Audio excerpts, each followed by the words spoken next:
Solo levelling Ragnarok के एक और नए एपिसोड में आप सभी का स्वागत है। तो लास्ट एपिसोड में हम लोगों ने देखा था कि जो सुगो होता है वो राकान मोनार्च के एक फैंग के साथ लड़ाई कर रहा होता है। तो लास्ट एपिसोड हम लोगों ने वहीं पर रोक दिया था। तो अगला एपिसोड शुरू करने से पहले अगर तुम लोग इस चैनल पे न्यू हो तो वीडियो को लाइक करके चैनल को सब्सक्राइब जरूर कर लेना। तो चलो इस एपिसोड को शुरू करते हैं। तो इस एपिसोड के शुरुआत में हम लोग बेरू को देखते हैं जो की बोलता है, यंग मोनार्च मुझे बिल्कुल भी शक नहीं था कि आप जीतोगे। सुगो कहता है, बेरू सरासर झूठ बोलना बंद करो, ये फाइट काफी अच्छी थी, मुझे फाइट करने का एक नया तरीका भी मिल चुका है। चलो अब रिवार्ड चेक करने का समय आ चुका है। सुगो को स्टॉर्म स्लैश स्किल मिल जाती है, इसमें 50 माना का यूज होगा। सुगो के स्वर्ड में विंड पावर मिक्स हो जाएगी, इससे काफी सारी एनिमीज पे एक साथ वार किया जा सकता है। स्किल को देख के सुगो अपने मन में कहता है, ये एक ऐसी रिवार्ड है जो मुझे चाहिए था, मुझे पता है कि स्किल को कैसे यूज करना है। आगे सुगो शैडोज को देखता है एंड वो कहता है, मुझे एक वेपन चाहिए। फैंग मोनार्च अपने मन में कहता है,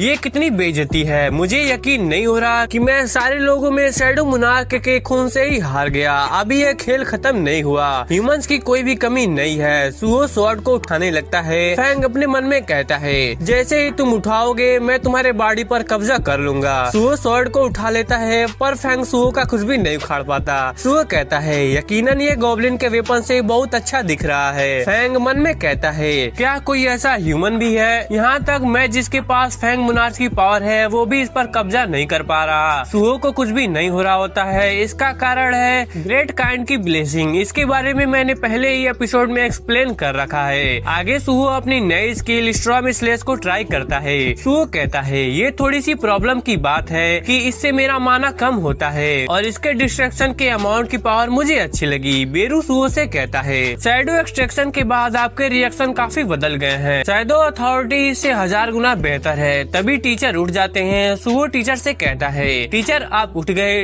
टीचर सुगो से कहते हैं, सुगो आखिर यहाँ पर क्या हो रहा है? सुगो कहता है, मुझे लगता है कि एक्सप्लेन करने में थोड़ा सा समय लगेगा, चलो पहले बाहर चलते हैं। हम देखते हैं कि सुगो ने किम को टीचर के साइड में रखा था। किम को ऐसे अपने साइड में देख के टीचर बहुत ही ज्यादा डर जाते हैं। हम देखते हैं कि सभी लोग बाहर आ जाते हैं। सुगो टीचर से कहता है, मैं अंदर जाकर देखता हूँ कि कोई सर्वाइवर वगैरह है क्या? टीचर कहते हैं, ठीक है। आगे सुगो डंजन के अंदर जाने लगता है। उसे देख के टीचर मन में कहते हैं, वो एक ई रैंक का अवेकन है और उसके पास समनिंग स्किल भी है। यह कोई बड़ी बात नहीं है, लेकिन वो इतना स्ट्रॉन्ग कैसे है? खैर अब ये बात मायने नहीं रखती, इम्पोर्टेंट यह है कि सुगो ने उन सभी को बचाया है। आगे हम लोग सुगो के डंजन के अंदर देखते हैं। यहाँ पर अभी भी मॉन्स्टर बचे हुए होते हैं। सुगो उनको खत्म करने लगता है एंड वो कहता है, अभी भी यहाँ पे काफी सारे मॉन्स्टर हैं। बेरू कहता है, ये सारे एक्सपीज हैं तो हम एक को भी मिस नहीं कर सकते। सुगो फैंग से कहता है, अचानक से तुम्हारे अटैक पावर इतनी कम कैसे हो गई? फैंग कहता है, क्या तुम्हें लगता है कि मैं शैडो मोनार्च के वेसल के साथ काम करूंगा? हमें इस स्वॉर्ड के बारे में एक और इन्फॉर्मेशन दी जाती है। ये स्वॉर्ड किंग ऑफ बीस्ट राकान के फैंग से बनी हुई है। राकान के वेंगफुल स्पिरिट इसके अंदर है। जो कोई भी स्वॉर्ड से कमजोर इसे उठाने की कोशिश करेगा, ये स्वॉर्ड उस पर कब्जा कर लेगा। आगे बेरू फैंग से कहता है, एक ऐसी एबिलिटी तब तक पावरफुल है जब कोई तुमसे कमजोर है। ये बहुत ही ज्यादा घटिया एबिलिटी है। यह सुन के फैंग कहता है, क्या घटिया? तुम्हें मुझे बताओ कि क्या दुनिया में कोई ऐसा हंटर है जो अपने से स्ट्रॉन्ग हंटर को हंट कर सकता है? बेरू कहता है, तुम यंग मोनार्च से काफी ज्यादा स्ट्रॉन्ग थे, लेकिन फिर भी उन्होंने तुम्हें हरा दिया। यह सुन के फैंग की बोलती बंद हो जाती है। इनकी बातें सुन के बेचारा सुगो परेशान हो जाता है एंड वो अपने मन में कहता है, पहले बोलने वाला इंसेक्ट और फिर एक स्वॉर्ड, यार ये बहुत ही ज्यादा कंफ्यूजिंग है। आगे सुगो उस एरिया में जाता है जहाँ पर ये स्वॉर्ड हमें देखने को मिला था। हम देखते हैं कि यहाँ पे काफी सारे मेंबर्स डेड पड़े हुए होते हैं। स्वॉर्ड कहता है, मैंने सारे घुसपैठियों को मार दिया जिन्होंने यहाँ पर कदम रखा था। आखिर मुझे फैंग मोनार्च के सेंचुरियन को प्रोटेक्ट जो करना था। सुगो स्वॉर्ड को पकड़ लेता है एंड वो उससे कहता है, थोड़ा अपना मुंह बंद रखो। सुगो स्वॉर्ड को उसी जगह गाड़ देता है जहाँ पर वो था। सुगो देखता है कि वो ह्यूमंस पे भी शैडो एक्सट्रैक्शन को यूज कर सकता है। यह देख के बेरू से कहता है, क्या मैं ह्यूमंस पे भी शैडो एक्सट्रैक्शन स्किल यूज कर सकता हूँ? बेरू बताता है, जो कोई भी कॉप्स हो आप उनको सोल्जर बना सकते हो। सुगो कॉप्स पे शैडो एक्सट्रैक्शन यूज नहीं करता, वो उन्हें बाहर ले जाने लगता है। यह देख के बेरू हैरान हो जाता है। वो सुगो से कहता है, क्या आप शैडो एक्सट्रैक्शन नहीं करने वाले? सुगो कहता है, नहीं, अगर मैंने मरने के बाद भी इनसे फाइट करवाई तो इन्हें पनिश करने जैसा होगा। ये सुन के बेरू और स्वॉर्ड दोनों भी हैरान हो जाते हैं। आगे सुगो उन लाशों को बाहर ले जाके वापस आ जाता है। वो बेरू से कहता कहता है, बेरू तुमने कहा था कि ये एक मुनार्च का सेंचुरियन है। सेंचुरियन का मतलब आप इसे एक मंदिर कह सकते हैं। बेरू सुओ से कहता है, हाँ ये है। सुओ कहता है, मेरे डैड और उनको मुनार्च को मारने के बारे में क्या था, क्या वो एथेरियम से रिलेटेड था? बेरू बताता है, एथेरियम सब मुनार्च के एनिमी है। और बात रही दूसरे मुनार्च की, तो आप ऐसा सोच सकते हैं कि वो पहले एनिमी थे। शैडो मुनार्च के साथ टोटल 9 मुनार्च हैं। द ग्रेट शैडो मुनार्च आपके फादर हैं। Shadow monarch the king of dead है। बाकी king of beast fang monarch, the king of insect, the king of monster humanoid, the king of demons, the king of giant, the king of snowfolk, the king of demon inspectors and the king of dragon destruction monarch. इन सारे monarch के पास बहुत ही ज्यादा strength थी, जिसे गहराई से समझा भी नहीं जा सकता। लेकिन 8 मुनार्च जब अर्थ पर हमला करने के लिए आए थे, तो वो सारे किंग के हाथों मारे गए। ये सुन के सुओ काफी ज्यादा हैरान हो जाता है और वो कहता है, क्या मेरे पापा ने यह सब किया? फैंग कहता है, हाँ यह सच है। शैडो मुनार्च मेरा एनिमी है, जिसने मेरे मास्टर फैंग मुनार्च को मार दिया था। अगर मेरे पास मेरी स्ट्रेंथ होती तो मैं तुम शैडो मुनार्च के वंशज को खत्म कर देता और वुल्फ को खाने में दे देता। सुओ कहता है, मैं समझ सकता हूँ कि तुम कहाँ से आ रहे हो। अर्थ को प्रोटेक्ट करने के लिए मेरे पापा ने दूसरे मुनार्च से फाइट की और तुम इस जगह घुसपैठियों को बचाने की कोशिश कर रहे हो। दोनों साइड अपने अपने प्यारे चीज को बचाने की कोशिश कर रहे हो। हालांकि अगर उधर कोई फर्क है तो बस ऐसा है कि तुम मुझसे बस इसलिए फाइट कर रहे हो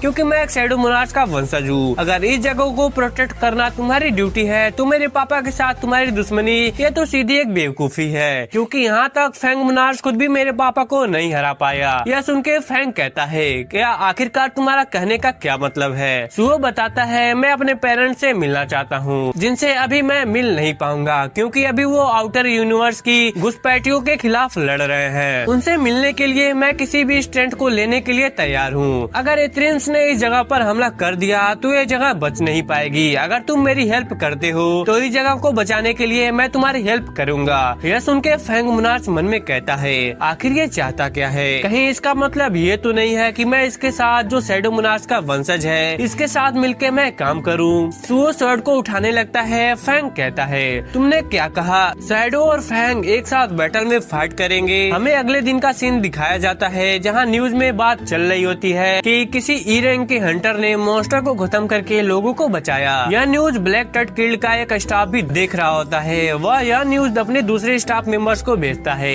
यह देखिए कि एक ई रैंक का हंटर डी रैंक के गेट में अकेला चला गया और सारे जख्मी लोगों को बाहर लेकर आया। स्टाफ मेंबर्स बहुत ही ज्यादा हैरान हो जाते हैं। ली उसे कहता है, अगर हमारे जैसा बड़ा गिल्ड उसे रिक्रूट करेगा तो तुम्हें नहीं लगता कि हंगामा हो जाएगा? वह मेंबर कहता है, मैं जल्दी से इसे कांटेक्ट करने की कोशिश करता हूँ। हम देखते हैं कि एक मेंबर्स अपने फोन से सुओ को कॉल लगा देता है एंड उसके बाद हम लोग देखते हैं कि वो काफी गुस्से में अपने फोन को टेबल पर रख देता है। यह देखकर ली उसे कहता है, क्या तुम्हें संग सुओ से कोई रिप्लाई मिला? वो एक न्यू रैंक है। यकीनन ऐसे बड़े गिल्ड से ऑफर मिलने के बाद वो बहुत ही ज्यादा खुश हो गया होगा। मेंबर्स बताता है, बात ऐसी है कि उसने रिक्वेस्ट को रिजेक्ट कर दिया। यह सुन के ली बहुत ही ज्यादा हैरान हो जाता है एंड वो कहता है, क्या उसने हमें रिजेक्ट कर दिया? एक न्यूबी ई रैंक वाले ने हमारे गिल्ड को रिजेक्ट कर दिया। आखिर ये बात सेंस कैसे बना सकती है? मेंबर बताता है, उसने कहा कि वो अभी किसी भी गिल्ड को ज्वाइन करना नहीं चाहता। ये सुन के ली फिर से हैरान हो जाता है और वो कहता है, क्या एक हंटर गिल्ड में ज्वाइन नहीं होना चाहता? क्या उसे लगता है कि वो एक एस रैंक का है? मेंबर कहता है, खैर अब हम क्या ही कर सकते हैं, चलो ये मानते हैं कि वो जल्दी हमसे कांटेक्ट करेगा। ली कहता है, उसे पता चल जाएगा कि बिना गिल्ड के हंटर होना कितना ज्यादा मुश्किल होता है। आगे हम सुओ के घर को देखते हैं। वो कहता है, जब से मैं डंजनों से आया हूँ उसके बाद मुझे काफी सारे गिल्ड से ऑफर आ रहे हैं। बेरू कहता है, बहुत सारे लोग आपके टैलेंट को चाहते हैं। सुओ बताता है, पर वो सब मुझे पोर्टर या फिर कलेक्टर के लिए हायर करना चाहते हैं। आखिर ये इतने सारे क्यों हैं? अगर मैं किसी गिल्ड में ज्वाइन होता हूँ तो सिस्टम के साथ मुझे लेवलअप करने में काफी दिक्कत होगी। अभी गिल्ड में ज्वाइन होने के लिए मेरे पास कोई भी कारण नहीं है। खैर राकान के फैंग, क्या अब हमारी बातचीत जारी रख सकते हैं? हमें हल्का सा पास्ट वाला सीन दिखाया जाता है जहाँ पर सुओ ने कहा था कि अगर राकान का फैंग सुओ की हेल्प करेगा तो वह उसकी जगह बचाने में उसकी हेल्प करेगा। यह सुनने के बाद फैंग मन में कहता है, आखिर यह कहना क्या चाहता है? क्या इसका मतलब यह तो नहीं कि फैंग और शैडो एक साथ बैटल में लड़ेंगे? क्या मजाक है? आखिर ये डायरेक्टली ऐसे कैसे बात कर सकता है? हालांकि शैडो एनिमी ना हो, एलाय भी हो सकता है। ये आइडिया बुरा नहीं है। फैंग फेंग सुओ से कहता है, बट मेरी एक कंडीशन है, मुझे फेंग मुनार्च के ऐसे ही दूसरे सीक्रेट ग्राउंड में भी ले जाओ। प्रेजेंट में सुओ फेंग से कहता है, तो तुम्हें किसी जगह के बारे में पता है? फेंग बताता है, चाहे वो कितनी भी दूर हो, पर मुझे फेंग मुनार्च के सीक्रेट ग्राउंड की लोकेशन पता है। मैं फील कर पा रहा हूँ कि जो उन गेट को लीड करता था अब वो पहले से ही जा चुका है। ह्यूमंस उसे क्या कहते हैं? हाँ, डंजन ब्रेक। यकीनन यह पहले से ही हो चुका है। यह सुन के सुओ कहता है, इसका मतलब वो सीक्रेट साइड एक फील्ड टाइप का डंजन होगा। फील्ड टाइप डंजन यह तब होता है जब डंजन ब्रेक होता है और डंजन के अंदर के मॉन्स्टर उस जगह पर कब्जा कर लेते हैं। सुहो यूजिन को मैसेज करता है कि वो कुछ काम के लिए बाहर जा रहा है, तो वह उसकी चिंता ना करे और ना ही उसे ढूंढे। सुहो अपना बैकअप तैयार कर लेता है और तीनों फिन डंजनों की तरफ निकल पड़ते हैं। आगे हम सुहो को उस जगह पर देखते हैं जहाँ पर यह गेट लगा हुआ था। इस जगह को देख के सुहो थोड़ा सा पैनिक हो जाता है एंड वो कहता है, क्या सच में यह वही जगह है? फेंग कहता है, हाँ यह वही जगह है। तब सुहो देखता है कि सिर्फ हेनो गिल्ड को ही यहाँ जाने का परमिट है। सुहो कहता है, अरे यार ये अच्छा नहीं है, यह जगह तो हंटर गिल्ड का ही होनी चाहिए थी, अंदर घुसना इलीगल होगा। और यहाँ हेना गिल्ड के लोग सारे गैंग टाइप के हैं और वो सारे डरावने भी हैं। बेरू सुहो से कहता है, यंग मुनार्च आपको इस क्रिएचर की बात नहीं सुननी चाहिए, इसके बदले में मैं आपको लेवल अप करने का सुझाव देता हूँ। सुहो बेरू की बात नहीं मानता और वो अंदर जाने के लिए तैयार हो जाता है। तभी बेरू हेना गिल्ड के कैमराज के बारे में सुहो को बताता है। सुहो रूलर्स अथॉरिटी का यूज करके उनको कुचल देता है एंड वो कहता है, अगर मैं ऐसा करूँगा तो कोई भी एविडेंस नहीं रहेगा। बेरू कहता है, जिस तरीके से आप यह कर रहे हैं मुझे मुनार्च की याद आ रही है। सुहो जंप लगा के अंदर चला जाता है। यहाँ पे काफी सारा फॉग होता है। बेरू बताता है, यह फॉग आउटर स्पेस का माना है, यह डायमेंशन की द्वार को पार कराता है और दुनिया उनका टूटने का कारण बनता है। फेंग कहता है, यह फॉग ही कारण है जिससे मैं डायमेंशन से टूट के अर्थ पर लिंक हो गया हूँ। आउटर स्पेस के एंट्रेंस डायमेंशन में बड़ा सा होल बना के अपने आर्मी को भेजने की कोशिश कर रहे हैं। जितना ज्यादा माना तैयार होगा उतनी ही डायमेंशन में ट्रेवल में उनका प्रभाव होगा, जैसे कि मेरे साथ हुआ। यह सब सुन के सुहो कहता है, वो तो क्या स्ट्रॉल लोगों को यहाँ पर आने में समय है, तो चलो मुझे जल्दी से लेवल अप करना चाहिए। सुहो के सामने ऑरेंज नेम टैग वाले मॉन्स्टर आ जाते हैं। फेंग कहता है, अब समय है कि मैं तुम्हें अपनी असली ताकत दिखाऊं। सुहो कहता है, हाँ ठीक है, पर मैं तुम्हें अपना मेन वेपन बना के यूज नहीं करूंगा। यह सुन के फेंग काफी ज्यादा हैरान हो जाता है। आगे सुहो कहता है, मेरे पास अपने खुद का लड़ने का तरीका है। सुहो मॉन्स्टर को खत्म करने लगता है। वो अपने अलग अलग स्किल का यूज करके उनको हरा रहा होता है। उन सभी को खत्म करने के बाद सुहो उनकी शैडोज को भी एक्सट्रैक्ट कर लेता है और वो आगे कहता है, शैडो एक्सट्रैक्शन का यूज करके काफी सारे इक्विपमेंट को लेना ये मेरा फाइट करने का नया तरीका। यह सब देख के फेंग मन में कहता है, तो यह है शैडो मुनार्च के वंशज की ताकत। जितने ज्यादा एनिमीज होंगे, जितनी ज्यादा देर तक फाइट चलेगी, डेड को यूज करने का तरीका उतना ही ज्यादा स्ट्रांग हो जाएगा। कोई आश्चर्य की बात नहीं है कि हम बैटल में हारे। यकीनन शैडो मुनार्च का कोई भी मुकाबला नहीं है। आगे सुहो कहता है, अब मैं 5 सोल्जर्स को भी संभाल सकता हूँ क्योंकि मेरे इंटेलिजेंस स्टेट बढ़ चुके हैं। लेकिन तभी बेरू कहता है, ग्रेट शैडो मुनार्च के 1000 शैडो के मुकाबले। इतना कहते ही सुहो उसे एक पंच मारता है और वो उससे कहता है, चुप रहो। फेंग के रास्ते को बताते हुए सुहो और बेरू आगे बढ़ने लगते हैं। हम देखते हैं कि वो सीक्रेट वाली जगह पर पहुंच जाते हैं। सुहो जगह को देखने लगता है। यहाँ पे अभी भी कुछ लोग पहरा दे रहे होते हैं। उन्हें देख के सुहो कहता है, इतनी रात हो चुकी है लेकिन अभी भी यहाँ पर लोग हैं। सुहो मन में कहता है, इसकी कोई तो वजह होगी, शायद मॉर्निंग में मॉन्स्टर को हंट करना आसान होगा। तभी हम देखते हैं कि यहाँ पर एक ट्रक आ जाता है। सुहो काफी ज्यादा हैरान हो जाता है। हम देखते हैं कि इन लोगों ने यहाँ पर कुछ लोगों को किडनैप करके लाया है। यह देख के सुहो को और भी ज्यादा गुस्सा आ जाता है। उसे यकीन नहीं हो रहा होता है कि यहाँ पे किसी को किडनैप करके लाया है। वो बेरू से कहता है, बेरू क्या मैं अभी एक किडनैपिंग को देख रहा हूँ? बेरू कहता है, हाँ यंग मुनार्च, लग तो ऐसा ही रहा है। यंग मुनार्च, जबकि आप ऐसे अंदर घुस चुके हो तो हमें इसके बीच में नहीं जाना चाहिए। अगर उन्हें पता चलेगा आप ऐसे अंदर आए हो तो शायद आपके हंटर की राइट्स भी चली जाए। तभी बेरू देखता है कि सुहो तो ऑलरेडी यहाँ से जा चुका है।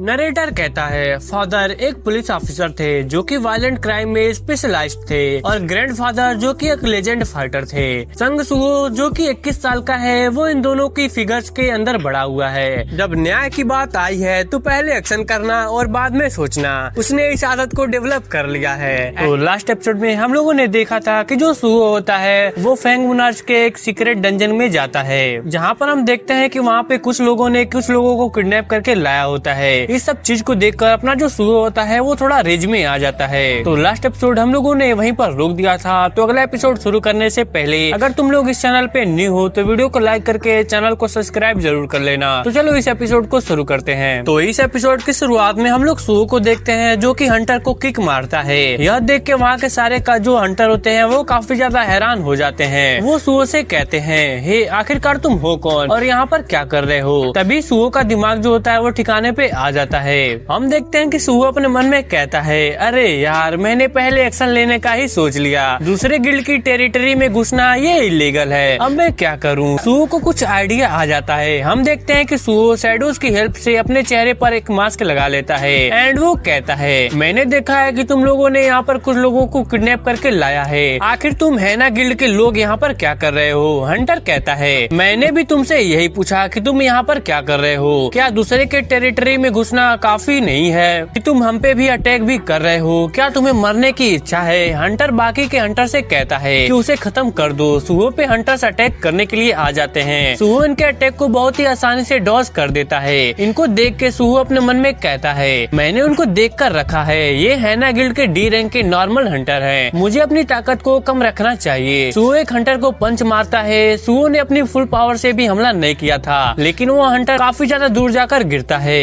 हम देखते हैं कि सुहो जो होता है वो बाकी के हंटर्स को भी लपेट देता है। यह देखकर बेरू अपने मन में कहता है, यंग मोनार्च आप स्ट्रांग हो गए हो। डी रैंक के अवेकन आपके सामने कुछ भी नहीं है। हम सुहो के स्टेट्स को देखते हैं। अभी वो सिस्टम लेवल पर पहुंच चुका होता है। आगे सुहो सारे हंटर्स को एक साथ बांध लेता है। सुहो किडनैप किए गए लोगों को आजाद कर देता है। एक लड़की सुहो से कहती है, हमें हेल्प करने के लिए आपका बहुत बहुत शुक्रिया। क्या आप हंटर एसोसिएशन के गिल्ड से हैं? सुहो कहता है, आप उस तरीके से सोच सकते हैं। यहाँ पर मैं सब कुछ संभालूंगा। तो आप लोग जल्दी से एक सेफ जगह पर चले जाइए। वो जो लोग होते हैं वो ट्रक से यहाँ से निकल जाते हैं। सुहो कहता है, लेकिन हैना गिल्ड लोगों को किडनैप क्यों कर रही है। तभी फैंग कहता है, सुहो मैं फील कर पा रहा हूँ। सुहो कहता है, तुम किसके बारे में बात कर रहे हो। फैंग बताता है, हमारे यहाँ आने का कारण वहाँ पे है। सुहो वहाँ पर आ जाता है। हम देखते हैं कि यहाँ की हालत काफी ज्यादा बुरे हो रखे होते हैं। सुहो कहता है, क्या यहाँ पे लोगों को कैद करके रखा जाता है। बेरू कहता है, यंग मोनार्च मुझे धुंधली से एक एनर्जी महसूस हो रही है। आगे हम देखते हैं कि यहाँ पर प्रिजन में एक छोटे से वुल्फ के बच्चे को कैद करके रखा गया होता है और इसकी हालत तो जो होती है ना वो काफी ज्यादा बुरी होती है। सुहो कहता है, उन्होंने यहाँ पे कुत्ते को क्यों कैद कर रखा है। आखिर हैना गिल्ड क्या करना चाहता है। तभी फैंग कहता है, यह कोई कुत्ता नहीं है, यह एक वुल्फ फैंग मोनार्च का वंशज है। ये सुन के सुहो काफी ज्यादा हैरान हो जाता है। आगे फैंग बताता है, वार में शैडो मोनार्च से हारने के बाद फैंग मोनार्च ने अपने बच्चों को सेफली सेंचुरिया तक पहुंचाने के लिए एक गार्ड को साथ में भेजा था। उनको यकीन था कि अगर उनका वंशज सरवाइव कर पाएगा तो दूसरा फैंग मोनार्च एक दिन जरूर दिखाई देगा। सच कहूँ तो मुझे फैंग मोनार्च की बर्थ की बिल्कुल भी आशा नहीं थी। मैंने तो उनके वंशज को बस जी पाए ऐसी आशा की थी। सुहो वुल्फ को आजाद कर देता है और वो उन्हें अपने बाहों में ले लेता है। बेरू सुहो से कहता है, यंग मोनार्च इससे निकलने वाली एनर्जी से मैं यह कंफर्म कर सकता हूँ कि यह फैंग मोनार्च ही है, लेकिन इसकी प्राण शक्ति बहुत ही ज्यादा कमजोर हो चुकी है। अगर हम इसे ऐसे ही छोड़ देंगे तो यह मर जाएगा। सुहो बेरू से कुछ कहने जा रहा होता है लेकिन तभी वहाँ पे वुल्फ को गार्ड करने वाला आ जाता है एंड वो कहता है, सारे लोगों की ऐसी हालत देख के मुझे लगा काफी घुसपैठिए आए होंगे लेकिन यहाँ पर तो बस एक पर्सन ही है। सुहो मन में कहता है, अरे यार वहाँ पर भी कोई और बचा था। क्या ये मॉन्स्टर है। इस गार्डियन का नाम है ब्रोकी। ब्रोकी कहता है,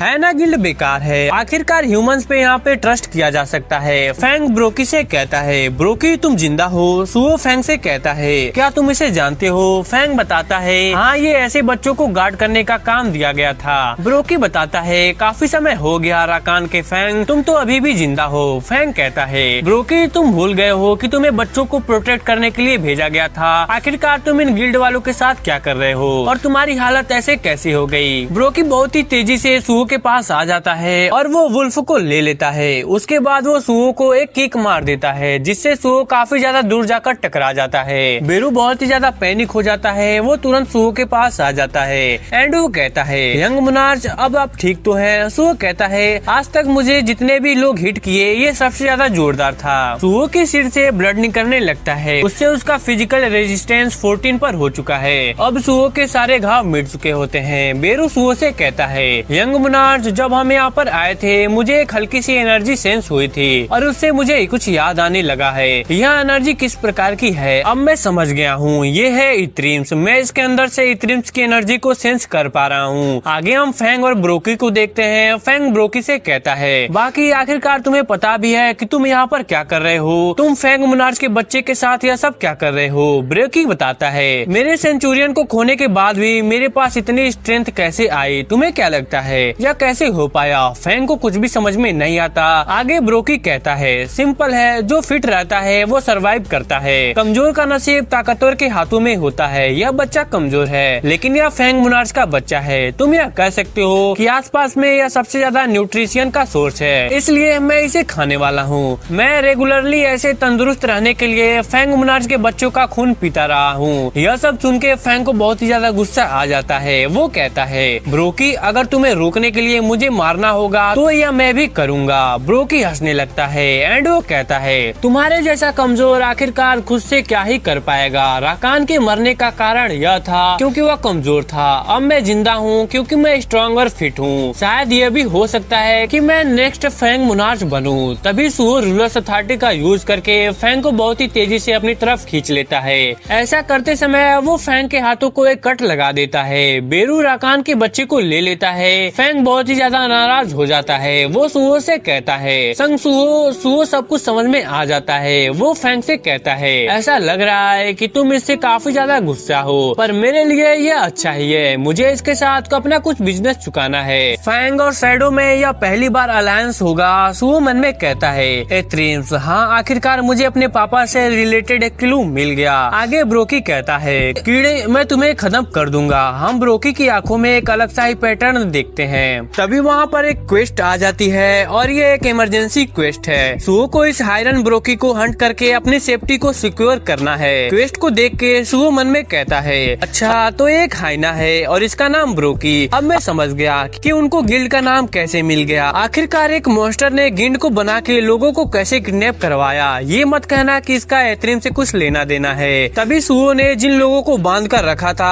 वो ब्रोकी से कहते हैं, मिस्टर ब्रोकी, आप यहाँ से चले जाइए। यह एक मामूली सा लड़का नहीं है, हम आपकी हेल्प करेंगे। ये सुन के सुओ कहता है, मैं ऐसा होने नहीं दूंगा। तभी हम देखते हैं कि ब्रोकी इन लोगों के सिरों को खा जाता है। यह देख कर सुओ बहुत ही ज्यादा हैरान हो जाता है। ब्रोकी कहता है, तुम लोगों को क्या लगा इस जैसे किसी लड़के से भिड़ने के लिए मुझे तुम लोगों की जरूरत है? वो लोग जिनको अपनी औकात पता नहीं होती है उनको तुरंत खत्म हो जाना चाहिए। यह सब देख के और सुन के सुओ को बहुत ही ज्यादा गुस्सा आता है। वो फैंग के साथ सीधा ब्रोकी पर हमला कर देता है, पर ब्रोकी हमले को अपने हाथ से काउंटर कर लेता है। सुओ ब्रोकी से कहता है, ऐसे बेकार कारण से उन लोगों को खत्म करने की तुम्हारी हिम्मत कैसे हुई? ब्रोकी कहता है, कमजोरों को जीने देने का अधिकार उनके पास है जिनके पास पावर होती है। अगर वो पावर वाले लोग कुछ भी करना चाहे तो उनको किसी कारण की जरूरत नहीं होती। हम देखते हैं कि ब्रोकी सुओ को पीछे फेंक देता है। हालांकि सुओ संभल जाता है लेकिन ब्रोकी तुरंत सुओ पर हमला करने के लिए आ जाता है। सुओ बड़ी मुश्किल से ब्रोकी का सामना कर पा रहा होता है। ब्रोकी अपने रेंज का यूज करता है जिससे वह सुओ को काफी दूर कर देता है, लेकिन सुओ को कुछ भी नहीं होता। वो ऊपर से स्ट्रॉम स्लेश का यूज करके ब्रोकी पर हमला कर देता है, लेकिन इससे भी ब्रोकी को कुछ ज्यादा फर्क नहीं पड़ता। ब्रोकी सुओ से कहता है, बस इतना ही कर सकते हो। यहाँ तक ये फैंग मोनार्च का रिलीक किसने भी मुझे निराश कर दिया। तभी सुओ फैंग को ब्रोकी के पीछे स्टेप कर देता है। ऐसे ब्रोकी काफी ज्यादा हैरान हो जाता है। सुओ कहता है, अभी ये खत्म नहीं हुआ। सुओ फैंग को स्पिन करने लगता है जिससे ब्रोकी को काफी ज्यादा डैमेज होने लगता है। फैंग ब्रोकी से कहता है, ब्रोकी तुम इस तरीके से क्यों बदल गए? तुम तो लॉर्ड राकान की रिस्पेक्ट करते थे, तुम उनके साथ ही थे। आखिरकार क्या है जिससे तुम ऐसे बदल गए हो? हम देखते हैं कि ब्रोकी को कुछ महसूस होने लगता है। वो अपने मन में कहता है, क्या? हाँ, मैं राकान का ही रिस्पेक्ट करता था। लेकिन तभी हम देखते हैं कि ब्रोकी की आंखों में जो कुछ इम्प्लांट किया गया था उससे ब्रोकी का जो माइंड होता है वो फिर से ब्रेन वॉश होने लगता है। ब्रोकी जोर जोर से चिल्लाने लगता है। वो फैंग को निकाल कर फेंक देता है। हम देखते हैं कि फैंग की हालत काफी ज्यादा खराब हो जाती है। उस पे काफी ज्यादा क्रैक्स आ जाते हैं। आगे ब्रोकी कहता है, मुझे उसकी कोई भी रिस्पेक्ट नहीं है। मेरे पास कोई रास्ता नहीं था, बस उसके स्ट्रेंथ के सामने झुकना पड़ता था। मैं फिर से कमजोरी के लाइफ में नहीं जीने वाला। फैंग को ऐसा क्रैक देख के सुओ काफी ज्यादा परेशान हो जाता है। वो चिल्ला के फैंग को आवाज देता है, लेकिन तभी ब्रोकी सुओ पर अटैक कर देता है और वो उससे कहता है, बेवकूफ फैंग ठीक है, तुम दूसरों की चिंता कर रहे हो। ब्रोकी के अटैक से सुओ को बहुत ही ज्यादा डैमेज हो जाता है। वो अपने मन में कहता है, इससे बहुत ही ज्यादा दर्द हो रहा है, ऐसा लग रहा है कि मेरी जो हड्डियां हैं वो टूट गई हैं। लेकिन मैं जब सोचता हूँ कि मेरे डैड कहीं पर लड़ रहे होंगे तो मैं इससे हार नहीं मान सकता। वो अपने शैडोज को अपने पंच में लाता है। ब्रोकी भी सुओ को पंच करने के लिए आगे आ रहा होता है और सुओ और ब्रोकी का पंच भिड़ जाता है और वहाँ पे काफी ज्यादा एक एनर्जी का डिस्ट्रक्शन हो जाता है। यह सब देख के बेरू काफी ज्यादा चिंता में आ जाता है। आगे हम फैंग को देखते हैं। वो अपने मन में कहता है, टूटी हुई स्वर्ड के साथ मेरी ताकत जो है वो कम हो रही है। क्या फैंग के सक्सेसर का यही अंत है? फैंग का फ्यूचर बस एक ऐसे ही पर्सन संग सुओ के हाथों में रख कर क्या मैं खत्म होने वाला हूँ? मैं फाइट करना चाहता हूँ। तभी फैंग दिखता है कि फैंग का बच्चा उठने की कोशिश कर रहा होता है और सुओ भी अपनी जान लगा देता है, ब्रोकी से लड़ रहा होता है। यह सब देख के फैंग मन में कहता है, क्या मैं संग सुओ की फाइटिंग स्पिरिट से इंस्पायर हो गया हूँ? मैं समझ गया, आखिरी चीज जो मैं कर सकता हूँ, द फैंग अपनी बची हुई पावर अपनी राकान के बच्चे को दे देता हूँ। इससे राकान का बच्चा पावरफुल और तंदुरुस्त हो जाता है। आगे हम देखते हैं कि ब्रोकी ने फिर से सुओ को पंच करके उसे दूर कर दिया होता है। सुओ की एचपी बस 21 बची होती है। सुओ अपने मन में कहता है, मुझे लगा था कि मैं स्ट्रांग हूँ। ब्रोकी सुओ से कहता है, मैंने जितना सोचा था तुम इससे कहीं ज्यादा अच्छे निकले, पर अब मरने के लिए तैयार हो जाओ। ब्रोकी सुओ पर अटैक करने के लिए आ रहा होता है। सुओ अपने मन में कहता है, क्या मैं जीत नहीं सकता? तभी हम देखते हैं कि वुल्फ ब्रोकी के हाथ को काट डालता है। सुओ के सामने एक नोटिस आ जाता है, फैंग के सक्सेसर ने अपने फाइटिंग स्पिरिट की रिस्पेक्ट दिखाई है। क्या आप फैंग के सक्सेसर को अपनी पार्टी का पार्ट एक्सेप्ट करेंगे? यह देख के सुओ कहता है, क्या सक्सेसर ऑफ फैंग ये बेबी वुल्फ क्या मेरे पार्टी में ज्वाइन होना चाहता है? तो क्या मैं इसे अपने साथी के रूप में रिक्रूट कर सकता हूँ? एंड इसी के साथ अपना जो है एपिसोड होता है वह यहीं पर खत्म हो जाता है। तो कमेंट बॉक्स में जरूर बताना कि तुम्हें जो यह एपिसोड है वो कैसा लगा। तो चलो मिलते हैं अगले किसी और नए एपिसोड के साथ, तब तक के लिए सायोनारा।